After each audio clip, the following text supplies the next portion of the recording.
Assalamualaikum warahmatullahi wabarakatuh. Kembali lagi di Ruang Fisika. Nah, pada video kali ini saya akan menjelaskan materi fisika tentang gelombang bunyi. Sebelumnya, kita selalu mendengar yang namanya bunyi. Pada penjelasan kali ini, kita akan belajar lebih dalam tentang gelombang bunyi. Bagaimana sih bunyi bisa sampai ke telinga? Simak videonya baik-baik ya. Gelombang bunyi adalah bentuk gelombang mekanik yang merambat melalui medium. Medium perambatan bunyi ini dapat berupa zat padat atau zat cair seperti udara dan air yang merambat dari suatu tempat ke tempat yang lain. Gelombang bunyi sendiri terjadi ketika ada perubahan tekanan dalam medium yang disebabkan oleh getaran atau vibrasi dari suatu sumber. Proses ini menciptakan gelombang tekanan yang merambat melalui medium dan dapat dideteksi oleh telinga manusia. Menurut para ahli, yang pertama menurut Search and Zemanski, definisi umum dari bunyi atau sound adalah sebuah gelombang yang merambat dalam suatu medium. Nah, bentuk dan cara menghasilkan gelombang bunyi dapat diilustrasikan dari getaran selaput atau diafragma, suatu pengeras suara. Sedangkan menurut Hermann von Helmholtz, dia mengembangkan teori bahwa bunyi dapat diuraikan menjadi komponen-komponen dasar yang berbeda berdasarkan frekuensinya. Nah, dan konsep ini itu menjadi dasar bagi teori musik modern. Klasifikasi gelombang terbagi menjadi dua, yaitu gelombang transversal dan gelombang longitudinal. Kedua jenis gelombang ini itu merupakan gelombang yang berbeda berdasarkan arah getaran atau perambatan energinya. Nah, gelombang transversal sendiri dia itu lebih merujuk kepada gelombang di mana getaran atau perpindahan partikel mediumnya terjadi secara tegak lurus sejajar dengan arah perambatan gelombang. Nah, sedangkan untuk gelombang longitudinal sendiri di mana itu getaran atau perpindahan partikelnya terjadi sejajar dengan arah perambatan gelombang. Ya, karakteristik gelombang bunyi. Nah, ada beberapa karakteristik dari gelombang bunyi. Yang pertama yaitu bunyi merupakan gelombang longitudinal. Seperti yang sudah saya jelaskan sebelumnya, perambatannya itu melibatkan gerakan partikel medium sejajar dengan arah perambatan gelombang. Dalam medium gelombang longitudinal, partikel-partikel itu bergeser maju seiring dengan arah perambatan gelombang, dan hal ini terjadi dalam pola getaran sejajar dengan arah perambatan gelombang. Yang kedua, dia itu hanya merambat melalui medium padat, cair, dan gas. Dengan kata lain, tidak dapat merambat pada ruang hampa. Nah, cepat rambat bunyi ini dipengaruhi oleh kerapatan medium perambatannya sendiri. Bunyi akan cepat merambat pada medium yang memiliki kerapatan tinggi, yaitu medium padat. Yang ketiga yaitu cepat rambat bunyi dipengaruhi oleh kerapatan medium perambatannya. Maksudnya di sini itu kecepatan perambatan bunyi ini dipengaruhi oleh kerapatan mediumnya. Tempat bunyi tersebut merambat dalam medium yang lebih padat atau memiliki kerapatan yang lebih tinggi, gelombang cenderung merambat lebih cepat. Nah, jika dalam medium yang kurang padat atau memiliki kerapatan yang lebih rendah, gelombang suara dapat merambat lebih lambat. Dan yang terakhir yaitu bunyi dapat memantul kalau gelombangnya itu mengenai suatu benda.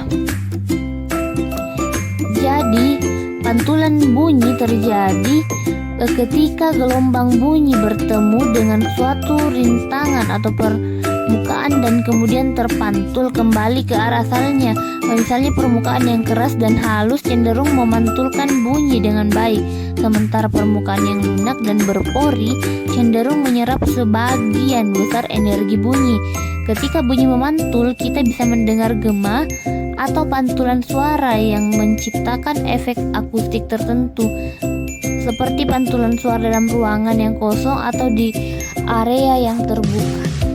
Ciri gelombang bunyi yaitu terjadi karena paduan gelombang datar dan gelombang pantul seperti pada gambar bisa dilihat, hal ini dapat dijelaskan melalui konsep interferensi, di mana interferensi adalah fenomena yang terjadi ketika dua atau lebih gelombang berinteraksi satu sama lain. Yang kedua, terdapat titik-titik pada tali yang tidak bergetar. Nah, titik-titik pada tali yang tetap diam atau tidak bergetar saat gelombang melewati tali ini disebut sebagai titik diam atau titik simpul. Pada simpul ini, pergerakan partikel tali nol atau minimal.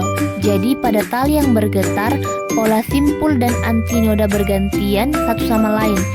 Simpul-simpul adalah titik-titik yang tetap diam, sementara antinoda adalah titik-titik di mana amplitudo gelombang mencapai maksimum. Dan yang ketiga atau terakhir, simpangan tali bergantung pada posisi dan waktu. Maksudnya di sini pada suatu waktu tertentu, simpangan gelombang mencerminkan sejauh mana partikel-partikel tali bergetar dari posisi kesetimbangan atau posisi awal sebelum tali digetarkan. Lalu saat gelombang merambat melalui tali, simpangan partikel tali itu berubah seiring berjalannya waktu. Dengan mengamati simpangan pada titik-titik berbeda dan memahami bagaimana simpangan ini berubah seiring waktu, kita dapat menggambarkan karakteristik gelombang seperti panjang, frekuensi, dan amplitudonya. Mekanisme perambatan gelombang bunyi. Sebelumnya saya akan menjelaskan mengapa bunyi bisa sampai ke telinga. Nah, pada proses mendengar diawali dengan suara yang ada di sekitar berupa getaran atau gelombang ditangkap oleh telinga bagian luar. Kemudian getaran diteruskan ke saluran telinga sehingga menggetarkan gendang telinga atau membran timpani. Ketika gendang telinga bergetar, getarannya itu akan diteruskan ke tulang pendengaran. Jadi perambatan gelombang bunyi ini melibatkan serangkaian langkah yang menjelaskan bagaimana getaran yang dihasilkan oleh sumber bunyi disalurkan melalui medium. Nah, mekanismenya itu dimulai dengan getaran yang dihasilkan oleh sumber bunyi. Seperti bunyi ini dapat berupa benda padat, cair, atau gas yang mengalami getaran.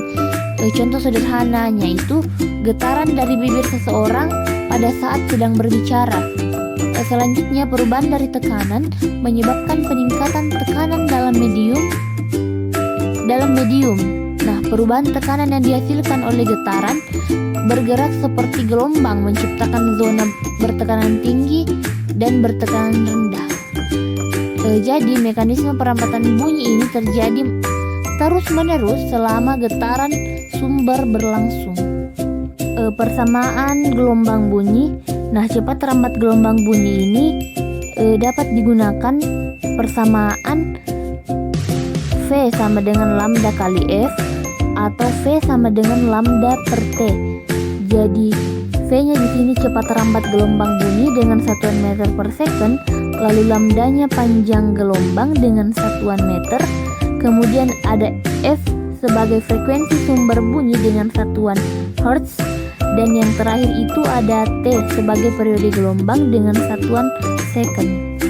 Contoh soalnya yaitu permukaan air merambat dengan panjang gelombang sebesar 3 meter. Jika waktu yang dibutuhkan untuk menempuh satu gelombang adalah 0,5 sekon, tentukan cepat rambat gelombang dan frekuensi gelombang. Nah, yang diketahui di sini itu lambdanya, panjang gelombangnya sebesar 3 meter, kemudian untuk T-nya periode gelombang sebesar 0,5 sekon, dan yang ditanyakan itu cepat rambat gelombang dan frekuensi sumber bunyi. Yang pertama, untuk V-nya kita masukkan persamaannya yaitu lambda per T dengan nilai lambdanya 3 dan T-nya 0,5 menghasilkan 6 meter per second. Jadi cepat rambat gelombang di air adalah 6 meter per second. Itu untuk yang pertama. Dan yang kedua, untuk frekuensi gelombang kita memasukkan rumus V sama dengan lambda, di mana V-nya sama dengan 6 dan lambdanya sama dengan 3. Jadi frekuensi gelombang di air adalah sebesar 2 Hz. Di sini saya sudah berikan latihan soal sebanyak 2 nomor. Jadi silakan adik-adik mengerjakan latihan soalnya sesuai dengan contoh soal yang sudah saya berikan. Mungkin sekian video penjelasan materi tentang gelombang bunyi dari saya. Saya akhiri dengan ucapan Assalamualaikum warahmatullahi wabarakatuh, dan see you di next video. Bye.